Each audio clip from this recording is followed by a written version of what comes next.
Doctor Baba Saheb Ambedkar open university.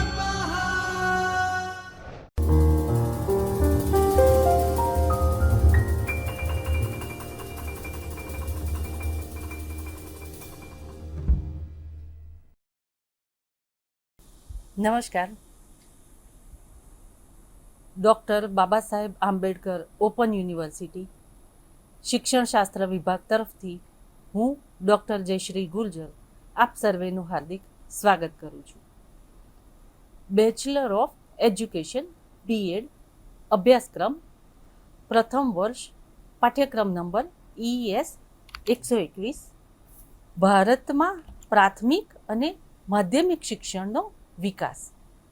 Block number 1 એકમ number 2 પ્રાથમિક શિક્ષણની અન્ય સમસ્યાઓ ભાગ 1.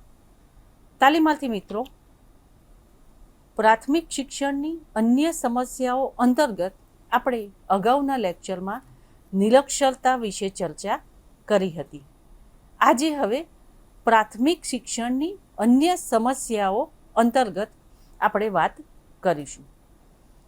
પ્રાથમિક શિક્ષણને આપણે ફરજિયાત અને સાર્વત્રિક કર્યું, પરંતુ તેની સાથોસાથ કેટલાક પ્રશ્નો પણ ઊભા થયા. સૌ પ્રથમ આપણે જોઈએ તો વસ્તી વધારો. વસ્તી વધવાને કારણે ગરીબી, બેકારી, આ ઉપરાંત આર્થિક સમસ્યા ઉદ્ભવી. તેની સાથે સાથે કુટુંબમાં એક કરતાં વધારે બાળકો હોવાના કારણે કુટુંબમાં વાલી દ્વારા એટલે કે માતા પિતા દ્વારા બાળકનું 2 ટંકનું ખાવાનું પણ જો એમને સરખી રીતે ના મેળવી શકતા હોય તો એ બાળકને ક્યાંથી ભણાવે?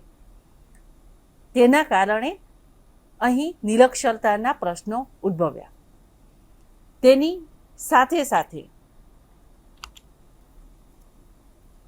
શાળામાં બાળકો જે છે તે બાળકોની નોંધણી એટલે કે બાળકોની શાળામાં નોંધણી હોય છે, પરંતુ જેટલા બાળકો શાળામાં નોંધાય છે તેટલા બાળકો નિયમિત શાળાએ નથી આવતા. આ ઉપરાંત શાળાનું ક્યાંક મકાન છે એ બરોબર જોવા નથી મળતું. મકાન જે છે એ બિસ્માર હાલતમાં જોવા મળે છે. શૈક્ષણિક સુવિધાઓનો અભાવ જોવા મળે છે. શિક્ષકો ઓછા હોય છે અથવા એક શિક્ષકથી શાળામાં ચલાવવું પડે છે. આ ઉપરાંત શિક્ષકો જ્યાં છે ત્યાં તે વિવિધ પદ્ધતિ અને પ્રયુક્તિઓના ઉપયોગ વગર નીરસ શિક્ષણ ભણાવે છે. અપવ્યય અને સ્થગિતતાના પ્રશ્નો છે વગેરે જેવા પ્રાથમિક શિક્ષણની સમસ્યાઓ અંતર્ગત અનેક પ્રશ્નો આપણને જોવા મળે છે. અને આ સમસ્યા અને પ્રશ્નોને દૂર કરવા માટે સૌ પ્રથમ તો બાળક શાળાએ આવતો થાય અને શિક્ષણ લેતો થાય. તેના માટે આપણે 6 થી 14 વર્ષની વયના બાળકો મફત અને ફરજિયાત શિક્ષણ મેળવે તે માટે આપણે બાળકોને એ જે છે એ દરેક બાળકને મળી રહે તે માટેનો બંધારણની 45મી કલમમાં આ એનો સ્વીકાર કરાયો છે કે 6 થી 14 વર્ષના પ્રત્યેક જે બાળક છે તેને મફત, ફરજિયાત અને સાર્વત્રિક શિક્ષણ મળી રહેવું જોઈએ. તે વાત છે. ત્યારબાદ પ્રાથમિક શિક્ષણની અન્ય જે સમસ્યાઓ છે તેના વિશે આપણે વધારે વિસ્તૃત ચર્ચા કરીએ તે પહેલાં પ્રાથમિક શિક્ષણના પ્રમુખ હેતુઓ કયા છે? આ જે હેતુઓ છે તો તે હેતુઓને આપણે ક્રમાનુસાર લેતા જઈએ. આપણે તાલીમાર્થી મિત્રો, તમે જોયું હશે કે હમણાં જે 10મા ધોરણનું રિઝલ્ટ આવ્યું તો ગુજરાતી વિષયમાં નાપાસ થનાર વિદ્યાર્થીઓની સંખ્યા એટલે કે પોતાના માતૃભાષામાં પોતાના જે ગુજરાતી વિષય છે એ વિષયમાં પોતાની માતૃભાષામાં નપાસ થનાર વિદ્યાર્થીઓની સંખ્યા ઘણી મોટી હતી. તો તમે જોઈ શકો છો કે આજના જે બાળકો છે અથવા આજની જે પેઢી છે તેને પોતાની માતૃભાષા પણ એ સરખી રીતના બોલી શકતો નથી, લખી શકતો નથી, વાંચી શકતો નથી, પાયાનું જ્ઞાન હોતું નથી અથવા જ્ઞાન હોય છે તો એ અધૂરું હોય છે. તો બાળકને સૌથી પહેલાં બીજી ભાષાઓ શીખવી જોઈએ. એ પણ એટલી જ જરૂરી છે, પરંતુ સાથે સાથે પોતાની માતૃભાષાનું જ્ઞાન એ તેને હોવું જરૂરી છે. સાથે સાથે ગાણિતિક કૌશલ્ય પણ હોવું જરૂરી છે. આજના જે બાળક છે એમને ઘડિયા છે, દાખલા છે, સરવાળા છે, એ નિયમ છે, સૂત્રો છે, સમીકરણ છે, એ બધું પણ તે લોકોને અઘરો વિષય લાગે છે. અથવા ગણિત વિષયનો હાવ હોવાને કારણે, ડર હોવાના કારણે બાળકોને ઘણીવાર પરીક્ષામાં આવડતું હોવા છતાં પણ તેઓ ભૂલી જાય છે. ક્યાંક એક ચૂક રહી જાય છે તો એમનો આખો જે દાખલો છે એ ખોટો પડે છે, માર્ક જતા રહે છે. બાળક વારંવાર તે વિશે ભણ્યા કરે છે, પરંતુ તેની ક્યાંક સૂગ હોવાને કારણે, તેનો ક્યાંક ડર હોવાને કારણે ગણિતમાં પણ આપણને કચાશ જોવા મળે છે. અને તેના માટે જ આ હેતુઓની સિદ્ધિ ખૂબ જ જરૂરી છે કે ભાષાનું કૌશલ્ય કેળવે, ગાણિતિક કૌશલ્ય કેળવે અને છેલ્લે શ્રમનું મહત્ત્વ સમજે. શ્રમના મહત્ત્વમાં બાળકો શાળામાં છે એ વૃક્ષો ઉછેરે, પોતાનું સ્કૂલ જે છે એ સ્વચ્છ રાખે, પર્યાવરણને લગતા કાર્યક્રમો યોજે, સ્વચ્છતાનું મહત્ત્વ સમજે, સાથે સાથે એવા કોઈક કાર્યક્રમો યોજે, વક્તૃત્વ સ્પર્ધા કરે, નાટક કરે, નિબંધ સ્પર્ધા કરે વગેરે દ્વારા શ્રમનું મહત્ત્વ અને શ્રમનું ગૌરવ આપણા જીવનમાં શા માટે જરૂરી છે તેનું પણ કૌશલ્ય તે લોકો કેળવે. આ ઉપરાંત બાળકો સામાજિક વિજ્ઞાન અને વિજ્ઞાન જેવા વિષયોમાં એ પર્યાવરણ દ્વારા, એટલે કે પ્રકૃતિની સાથે રહીને, દાખલા તરીકે આપણે જે આયુર્વેદિક વૃક્ષો છે તો તે વૃક્ષો છે તેની ઓળખ બાળકોને હોવી જોઈએ, તેનો પરિચય હોવો જોઈએ, તેનાથી કઈ બીમારી દૂર કરી શકાય છે. તુલસી છે, અરડુસી છે, તો વગેરે જેવા વૃક્ષો દ્વારા શા માટે જરૂરી છે, તેનો ઉપયોગ કેવી રીતના થાય, તેના વૃક્ષને ઓળખવાનું વગેરેનું બાળક જ્યારે જાત નિરીક્ષણ કરશે, તેનો અભ્યાસ કરશે, તેને જોશે, ત્યારે તે બાળકો તેના વિશે શીખી શકશે, સમજી શકશે. સમૂહમાં કાર્ય કરવાનું આવવાથી તે લોકો પર્યાવરણનું મહત્ત્વ સમજશે, એકબીજાની સાથે મદદ કરતા થશે, સંઘભાવના કેળવાશે, મૈત્રી કેળવાશે, એકબીજાના ગુણો અવગુણોથી તેઓ પરિચિત થશે. અને તેટલા માટે જ તેઓ પર્યાવરણની નજીક રહી અને વધારે વિસ્તૃત માહિતી મેળવી શકશે. સાથે સાથે બાળકો જ્યારે રમતના મેદાનમાં જાય છે ત્યારે ખેલકૂદ સ્પર્ધાઓમાં બાળકોને જે પણ રમતમાં રસ છે તે રમતમાં જવાથી અથવા તો તે રમતમાં ભાગ લેવાથી એક તો શારીરિક રીતે તંદુરસ્ત બનશે. શારીરિક રીતે તંદુરસ્ત બનવાથી એના શરીરનો વિકાસ થશે. સાથે સાથે સંઘભાવનાનો એટલે કે વિકાસ થશે. રમત છે, ખેલકૂદ સ્પર્ધામાં ભાગ લેવાથી તે બીજા વિદ્યાર્થીઓની સાથે પણ મૈત્રી ભાવ કેળવી અને તે આગળ ધીરે ધીરે આગળ જો એને રમતમાં રસ છે તો સ્કૂલ લેવલે છે, પછી જિલ્લા લેવલે છે, તાલુકા લેવલે છે, રાજ્ય લેવલે, રાષ્ટ્ર લેવલે પણ જો તેનામાં તે રમત માટેની એટલું બધું એને જો એ ભાવના હોય કે ના હું આમાં જ મારી કારકિર્દી બનાવીશ, કે ના હું રમીશ, દેશ માટે કંઈક કરીશ, તો તેમાં પણ તે આગળ જઈ શકે છે. ત્યાર પછી જ્યારે બાળક શાળામાં ભણે છે તો ભણવાની સાથોસાથ માત્ર બાળક પ્રાથમિક શિક્ષણ જ મેળવે અથવા તો ભણવાનું જ કામ કરે તો તે ભણ્યા પછી એવું જરૂરી નથી હોતું કે બધા બાળકોને શિક્ષણ મેળવ્યા પછી પ્રાથમિક શિક્ષણ લે છે, માધ્યમિક શિક્ષણ લે છે, ઉચ્ચ શિક્ષણ લે છે, તો આ ઉચ્ચ શિક્ષણ મેળવ્યા પછી બાળકોને તરત ક્યાંક નોકરી છે, વ્યવસાય છે, ધંધો છે, તેમાં તરત એ જોડાઈ શકે, જોતરાઈ જાય, તો તેવું નથી થતું. તો તેના કારણે બાળકો જે છે એ ભણવાની સાથોસાથ, ભણતરની સાથોસાથ સમાજ ઉપયોગી ઉત્પાદક શ્રમ કાર્ય શીખે. એટલે કે ભણવાની સાથોસાથ એ એવું કોઈ પણ કાર્ય શીખે છે કે જ્યારે તે ભણીને બહાર આવે છે તો જ્યાં સુધી તેને પોતાના મનપસંદ કાર્યક્ષેત્રમાં નોકરી કે વ્યવસાયમાં તે સારી રીતના સેટ નથી થતો, જોડાઈ નથી શકતો, તો તેના દ્વારા તે પોતાનું ભરણ પોષણ કરી શકે, કુટુંબનું ભરણ પોષણ કરી શકે અને ભણ્યા પછી તેણે તે બેકાર બેસી રહેવું પડે નહીં. એટલા માટે કોઈ પણ એવો ઉદ્યોગ છે, શ્રમ છે, એવું કોઈ પણ વ્યવસાય ભણવાની સાથોસાથ જો બાળક શીખશે તો સરળતાથી એ પોતાના વ્યવસાયમાં, ધંધામાં આગળ જઈ શકશે. તો એની સાથે તે બાળક કોઈ ગૃહ ઉદ્યોગમાં જોડાઈ શકે છે, કોઈ ખેતીમાં કરી શકે છે, પોતાને ગમતું કોઈ કામ કરી શકે છે, જે પણ છે કે એ વ્યવસાય શીખી અને તેમાં તે આગળ વધી શકે છે. બીજું છે કે બાળકમાં નિરીક્ષણ બાળક જ્યારે કરશે ત્યારે જ તેનામાં કૌશલ્યનો વિકાસ થશે. બાળકને કોઈ પણ વસ્તુ છે તે માત્ર ભણાવી દેવાનું, ચર્ચા કરી દેવાનું, તેના દ્વારા જો બાળકને રજૂઆત કરવામાં આવશે તો બાળક એને સારી રીતના નહીં સમજી શકે. પરંતુ બાળકને દાખલા તરીકે આપણે હમણાં વૃક્ષની વાત કરી તો આયુર્વેદિક વૃક્ષ જેટલા છે તેનું તેમને ચાર્ટ છે, ચિત્રો છે, રૂબરૂ લઈ જઈને સમજાવો છે. વડ છે, પીપળો છે, પીપળનું વૃક્ષ છે, આપણે જેમ તુલસીનું કીધું, અડુસીનું કીધું, તુલસીનો છોડ છે, અડુસીનું છોડ છે એ કીધું, તો વગેરે પ્રત્યક્ષ એમને લઈ જાઓ, પ્રત્યક્ષ લઈ જઈ અને તેમને દર્શાવો. સાથે સાથે એનું પર્યાવરણનું મહત્ત્વ સમજાવો.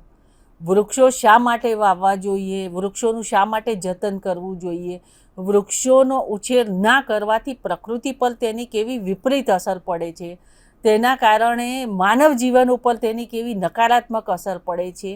આ બધી જે વસ્તુ છે તે જો રૂબરૂ લઈ જવામાં આવે અને જો સમજૂતી આપવામાં આવે તો બાળક નિરીક્ષણ દ્વારા સારી રીતને ગ્રહણ કરી અને વધારે સારી રીતના તે વિષયાંગને સમજી શકે છે. એટલે કે બાળકોમાં હેતુલક્ષી નિરીક્ષણનું કૌશલ્યનો વિકાસ થાય છે. સાથે સાથે બાળક જ્યારે ઘરેથી શાળાએ આવે છે ત્યારે એનામાં જે શિસ્ત છે, સહકાર છે, મિત્રો સાથે હળી મળીને કામ કરવાની જે આદત છે, તેનો જે વિકાસ થાય છે, તેનું જે વર્તન છે એ જેવું ઘરમાં છે, શાળામાં છે, સમાજમાં છે, એક સરખું રહે, મદદ કરવાની ભાવના કેળવાય, એકબીજા સાથે સહકારની ભાવના કેળવાય. તો એ બધા જે સારી બાબતો છે કે સ્વચ્છતા રાખવી જોઈએ, સ્વચ્છતાનું પાલન કરવું જોઈએ, પોતાનું જે નિયમિત છે સવારે વહેલા ઉઠવું જોઈએ, નિત્યક્રમ પતાવવો જોઈએ, શાળામાં આવો છો, શાળામાં આવ્યા પછી પોતાનું જે વિષયનું કાર્ય છે તે કરવું જોઈએ, વડીલો શિક્ષકોને માન આપવું જોઈએ, વડીલ વ્યક્તિઓ છે ક્યાંક રસ્તા પર મળી જાય છે તો તેમને રસ્તો ક્રોસ કરાવવો જોઈએ.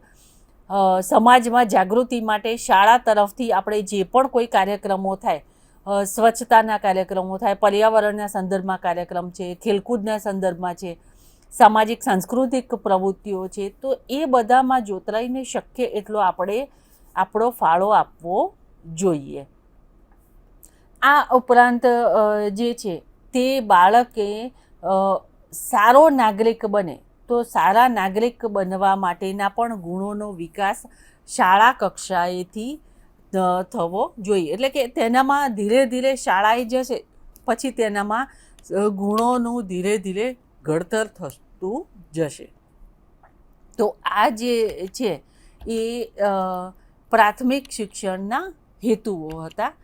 તો પ્રાથમિક શિક્ષણના હેતુઓ બાદ પ્રાથમિક શિક્ષણની સમસ્યાઓ અંતર્ગત પ્રાથમિક શિક્ષણની સમસ્યાઓના સંદર્ભમાં પ્રાથમિક શિક્ષણના કેટલાક પ્રશ્નો છે. તો આ પ્રશ્નો કયા કયા છે તેને આપણે ક્રમાનુસાર જોતા જઈએ. તો પ્રાથમિક શિક્ષણને ફરજિયાત બનાવવાના સંદર્ભમાં કેટલાક પ્રશ્નોના સંદર્ભમાં સૌથી પહેલો જે વિકટ પ્રશ્ન જે છે તે છે વાલીની આર્થિક પરિસ્થિતિ. હવે આપણે જોયું કે આપણા દેશમાં વસ્તી ખૂબ જ વધારે છે. વસ્તી વધારાને કારણે નિરક્ષરતા, ગરીબી, બેકારી વગેરે જેવા પ્રશ્નો ઉદ્ભવે છે અને તેથી આપણે શિક્ષણનો જે સાક્ષરતાનો ગ્રાફ જે છે આપણે ઊંચો લઈ જવો છે, તો એમાં ક્યાંક ને ક્યાંક આપણે પાછા પડીએ છીએ. સરકાર દ્વારા, સમાજ દ્વારા, શિક્ષકો દ્વારા પ્રયત્નો કરવા છતાં આપણે ચોક્કસ જોઈએ તેવું ધાર્યું પરિણામમાં હજુ સુધી આપણે ક્યાંક કેટલેક અંશે સફળ થઈ શક્યા નથી. અને તેના માટે જો આપણે વિચાર કરીએ દરેક પાસાઓનો, તો પ્રથમ જે આવે છે તે છે વાલીની આર્થિક પરિસ્થિતિ. વાલીની આર્થિક પરિસ્થિતિ ખરાબ હોવાના કારણે, ઘરમાં કુટુંબમાં 2 ટંકનું ભોજન ના હોવાના કારણે, એક કરતાં વધારે બાળકો હોવાના કારણે, શિક્ષણ ન હોવાના કારણે, વાલી પોતે જ નથી ભણ્યા અથવા વાલીને પણ એમના માતા પિતા દ્વારા ભણાવવામાં નથી આવ્યા, નાની ઉંમરથી એ પોતે જ કોઈ વ્યવસાયમાં, મજૂરીમાં, કારખાનામાં જોડાઈ ગયા હોવાથી તે વાલી પોતાના બાળકોને પણ ભણાવવાનું મહત્ત્વ નહીં સમજે અને ભણાવવાના બદલે તે પોતાના બાળકને પણ, અથવા તો ઈચ્છા હોવા છતાં, કારણ કે ઘરમાં 2 ટંકનું પૂરું ખાવાનું નથી મળતું, તો વાલી એવું વિચારશે કે એક બાળકને હું શાળામાં ભણવા મોકલીશ તો બીજા બાળકોનું શું થશે? તેની પાસે એટલા પૈસા નથી, એટલી સુવિધા નથી, બાળકો માટે પુસ્તક નથી લાવી શકતા, બાળકો માટે ગણવેશ, ચોપડાની વ્યવસ્થા નથી કરી શકતા.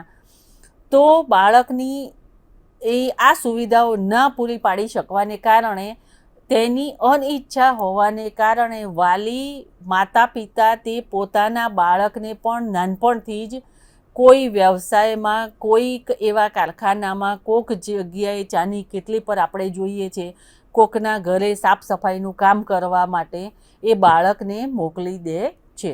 અને એ વાલી પોતે ન ભણેલા હોવાને કારણે એ પણ એવું જ વિચારે છે કે બાળકને નાનપણથી જો કોઈક વ્યવસાયમાં મોકલી દઈશું તો કમસે કમ ઘરમાં જે થોડા ઘણા આર્થિક આવક છે એમાં થોડો વધારો થશે, તો ઘરમાં બધાને 2 ટંકનું શાંતિથી ખાવા પીવાનું મળી રહેશે. ભણવાથી કંઈ થશે નહીં, ભણવાથી કોઈને તરત નોકરી મળી જતી નથી. એ લાંબો વિચાર નથી કરતા અને આવી માનસિકતાને કારણે વાલી બાળકોને અથવા બાળકો શિક્ષણથી વંચિત રહી જાય છે. ઘણીવાર એવું પણ થતું હોય છે, આપણે એવું પણ જોઈએ છે કે બાળકોને જ્યાં છે ત્યાં હવે તો બાળકોને શાળામાં જે છે એ મફત પાઠ્યપુસ્તક મળે છે, ગણવેશ મળે છે, મધ્યાહન ભોજનમાં ખાવાનું પણ હોય છે, અમુક થોડી જે દરેકને ધોરણ પ્રમાણે જે હોય છે તે શિષ્યવૃત્તિ પણ મળતી હોય છે. તો માત્ર આ બધી સુવિધાઓનો લાભ લેવા માટે પણ બાળકો શાળામાં આવતા હોય છે અને ભણવાનું અગત્યનું નથી હોતું, પણ આ જે લાભ છે તે લાભ મેળવવા માટે એ અમુક ધોરણ સુધી તેમને મળતા હોય છે. તો અમુક ધોરણ સુધી લાભ લેવા માટે એ બાળકને શાળામાં મૂકે છે કે એટલા ધોરણ સુધી બાળક ભણશે, પછી આપણે એને શાળામાંથી ઉઠાડી લઈશું ને મજૂરીના વ્યવસાયના, કારખાના, ઉદ્યોગમાં કોઈ પણ કામમાં આપણે તેને જોતરી દઈશું. આમ ફરજિયાત પ્રાથમિક શિક્ષણના આનુષંગિક પ્રશ્નો અંતર્ગત સૌથી પહેલો અને અગત્યનો પ્રશ્ન જે છે તે વાલીની આર્થિક પરિસ્થિતિ નબળી હોવાના કારણે તે બાળકને શાળામાં મૂકતા નથી અને તેના કારણે બાળક શાળામાં ન જવાને કારણે નિરક્ષરતાનું પ્રમાણ વધે છે, અથવા તો બાળક શાળામાં જાય છે તો ત્યાં માત્ર તેની હાજરી છે, માત્ર હાજરી હોવાના કારણે ત્યાં અપવ્યય અને સ્થગિતતાના પ્રશ્નો ઊભા થાય છે. તો વગેરે જેવી અન્ય સમસ્યાઓ ત્યાં ઉદ્ભવે છે, પ્રશ્નો ઊભા થાય છે. બીજો જે અગત્યનો પ્રશ્ન છે, એક શિક્ષકવાળી શાળા અથવા તો એક શિક્ષણની શાળા. આપણે આ જે ટૉપિક છે એક શિક્ષકવાળી શાળા, તેના વિશે પછીના હવે જે લેક્ચરો આવશે તેમાં વિગતવાર આપણે ચર્ચા કરવાની આવે છે. અને આ જે ટૉપિક છે એ ખૂબ જ અગત્યનો છે. એક શિક્ષકવાળી શાળા છે તેના વિશે વિસ્તૃત ચર્ચા પછીના લેક્ચરમાં કરીશું, પણ અત્યારે જે છે તે આપણે જોઈએ કે એક શિક્ષકવાળી જે શાળા છે એ એક શિક્ષકવાળી શાળાનો જો આપણે પ્રારંભ જોઈએ તો 19મી સદીના કાળમાં છે. નામ આપ્યા છે કેટલાક: થોમસ મનરો છે, Elphinstone William, Adam James Thompson વગેરેએ આવી જે સેંકડો એક શિક્ષકવાળી શાળા છે તેનો સ્વીકાર કર્યો હતો અને એને સ્વીકારી હતી. પરંતુ ત્યાર પછી જે બ્રિટિશ અધિકારીઓ આવ્યા તેમને આવી એક શિક્ષકવાળી શાળાઓ પ્રત્યે નીરસતા દાખવી અને નીરસતાના કારણે આ જે એક શિક્ષકવાળી શાળાઓ છે તે ધીરે ધીરે એ કેળવણીમાં, શિક્ષણમાં પાછળ આપણે એટલે કે પડતા ગયા. અને ત્યાર પછી જે 2 પંચના નામ લખાયા છે કે ખેતીવાડી પરનું એક રોયલ પંચ છે અને બીજું હાર્ટોગ કમિટી છે. એ બંને જે સમિતિ છે એ બંને સમિતિઓ પણ આવી એક શિક્ષકવાળી શાળાઓની ભલામણ કરતી ન હતી, કારણ કે ત્યાં શિક્ષક એક છે અને એક કરતાં વધારે ધોરણના વિદ્યાર્થીઓ એકી સાથે ભણે છે. ત્યાં હવે એકી સાથે એક જ શિક્ષક બધા વિદ્યાર્થીઓને ભણાવતા હોવાથી સ્વાભાવિક છે કે આપણે સમજી શકીએ છીએ કે બધા બાળકોને યોગ્ય ન્યાય આપી શકતા નથી. અને યોગ્ય ન્યાય ન આપી શકવાના કારણે બાળકો જે ભણે છે તે ભણવાને બાળકો પણ સરખી રીતના નહીં ભણી શકે. બાળકોને પણ શિક્ષણમાં કચાશ જોવા મળશે, ક્યાંક અધૂરા રહી જશે, એમના પરિણામ પર એની વિપરીત અસર જોવા મળશે. તેથી આ બંને સમિતિઓએ પણ આનું જે છે તેની વિરુદ્ધમાં હતી, જેના કારણે પ્રાથમિક શિક્ષણની જે આપણે મુખ્ય વાત કરીએ છીએ તો પ્રાથમિક શિક્ષણ ક્યાંક કેટલેક અંશે મંદ પડી ગયું. તેનો વિકાસ જોઈએ તેવો થયો નહીં. એટલે કે પ્રત્યેક ગામડામાં, જિલ્લામાં, અંતરિયાળ વિસ્તારોમાં આવું જે પ્રાથમિક શિક્ષણ છે એ જોઈએ તેનો તેવો વિકાસ થયો નહીં. ગામડામાં જોઈએ તેવી કન્યા શાળાઓ ખુલી નહીં. સહશિક્ષણવાળી શાળાઓ છે ત્યાં કન્યાઓને મૂકવા માટે અમુક વાલીઓનો વિરોધ હતો, તો ત્યાં શિક્ષણ આપણે જોઈએ તેવું પહોંચાડી શક્યા નહીં. તો આ બધી સમસ્યાઓને પણ પ્રાથમિક શિક્ષણના પ્રશ્નો સંદર્ભે આપણે તેને જોઈ શકીએ છીએ. ત્યારબાદ છે એક શિક્ષણની શાળાઓની સમસ્યા. હવે જ્યાં એક શિક્ષણની શાળાઓ છે તો એ શાળાઓમાં પણ ઘણી બધી સમસ્યાઓ જોવા મળે છે કે શિક્ષક એક જ છે. હવે તમે બધા પોતે શિક્ષકો જ છો તો તમે સમજી શકતા હશો કે એક કરતાં વધારે ધોરણના વિદ્યાર્થીઓને કાયમ માટે જો ભણાવવાનું હોય તો આપણે કોઈ વિદ્યાર્થીઓને એટલે કે કોઈ ધોરણના વિદ્યાર્થીઓને જોઈએ તેવો પૂરતો અને સરખો ન્યાય આપી શકીએ નહીં. એટલે કે પ્રત્યેક ધોરણના વિદ્યાર્થીઓને આપણે એકી સાથે જો ભણાવવા હોય તો આપણે ભણાવી શકીએ નહીં. બાળકોના શિક્ષણમાં કચાશ રહી જાય, અપવ્યય સ્થગિતતાના પ્રશ્નો રહે, શિક્ષણની ગુણવત્તા નથી જળવાતી, એક જ શિક્ષકને એક કરતાં વધારે ધોરણના પેપર કાઢવાના, પ્રશ્નો ચેક કરવાના, શિક્ષણનું તો કામ કરવાનું પણ શિક્ષણ સિવાયનું પણ જે કામ છે એ વહીવટી કામ છે એ પણ બધું એણે કરવાનું હોય છે. શિક્ષકને પોતાને દાખલા તરીકે તેને પોતાનું કંઈક કામ છે, અંગત કારણોસર રજા લેવી છે, તો જો એ રજા લે તો શાળામાં બીજું કોઈ ન હોવાના કારણે બધા બાળકોનું ભણવાનું એ દિવસનું રહી જાય છે. એટલે ત્યાં એ પણ પ્રશ્નો ઉદ્ભવે છે. એટલે કે એ એક શિક્ષકવાળી શાળામાં ઘણા બધા પ્રશ્નો ઉદ્ભવે છે. શિક્ષક પોતે પણ એકી સાથે ઘણા બધા કાર્યો કરવાના હોવાથી એ જોઈએ તેવો વિદ્યાર્થીઓને ધોરણવાર પ્રત્યેક વિદ્યાર્થીઓને ન્યાય આપી શકતા નથી, પોતાનું પણ કામ કરી શકતા નથી, કે જુદી જુદી પદ્ધતિ પ્રવિધિનો ઉપયોગ નથી કરી શકતા, વહીવટી કામ નથી કરી શકતા.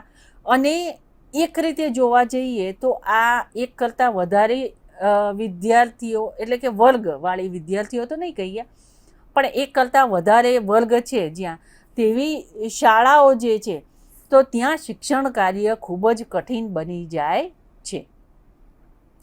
ત્યાર પછીના પ્રશ્નો અંતર્ગત આપણે જોઈશું તો રૂઢિચુસ્ત કુટુંબો.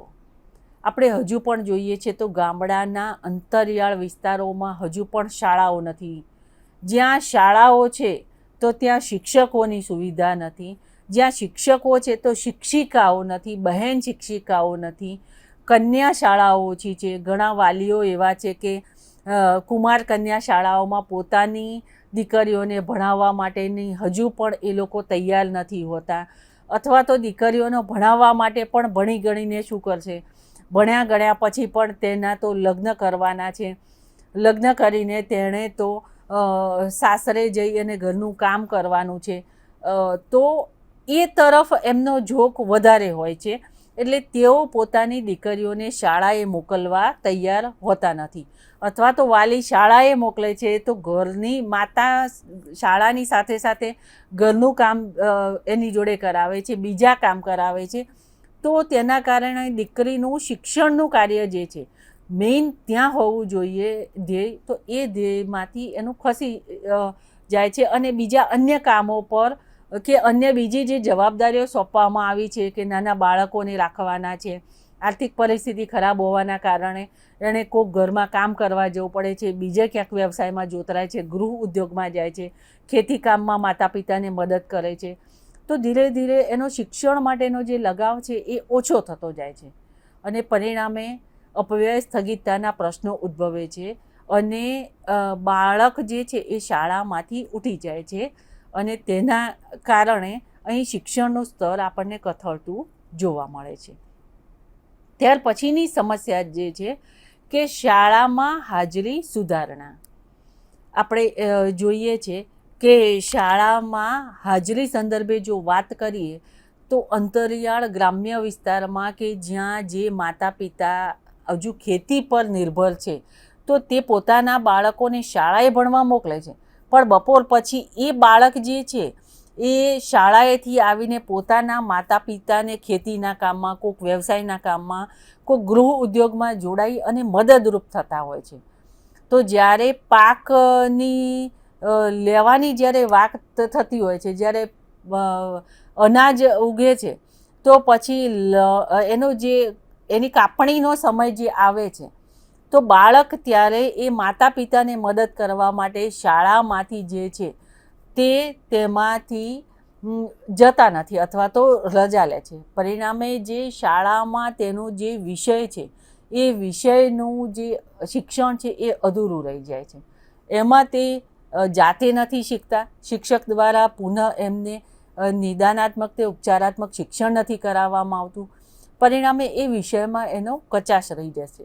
ખાસ કરીને ગણિત જેવા વિષય છે, સમાજ વિદ્યા છે, વિજ્ઞાન જેવા વિષય છે કે જેના માટે બાળકોના મનમાં પહેલેથી ડર હોય છે, તો એ વિષયોમાં તેની કચાશ રહી જવાના કારણે અહીં બાળક ભણતા નથી. ધીરે બાળકને શાળામાંથી રસ ઓછો થઈ જવાને કારણે તેની અસર એની હાજરી ઉપર વર્તાય છે અને તેની હાજરી ઓછી હોવાના કારણે બાળક ધીરે ભણવામાંથી તેનું મન ઉઠી જાય છે અને શાળામાંથી આવવાનું તે બાળક છે ઓછું કરી દે છે અને બાળકોને પણ ભણવામાંથી રસ ઉઠી જાય છે અને માતા પિતા પોતે પણ એવું સમજે છે કે બાળકને કે અન્ય કોઈ વ્યવસાયમાં જોડી દઈએ, કોઈક ધંધામાં જોડી દઈએ તો કમસે કમ એ કંઈ 2-5 પૈસા કમાશે તો ઘરમાં મદદરૂપ થશે. એટલે એ પણ બાળકને શાળામાંથી ઉઠાડી લે છે અને ત્યાં અહીં આપણે જોઈએ છીએ પ્રાથમિક શિક્ષણની સમસ્યા અંતર્ગત હાજરીની સમસ્યાને કારણે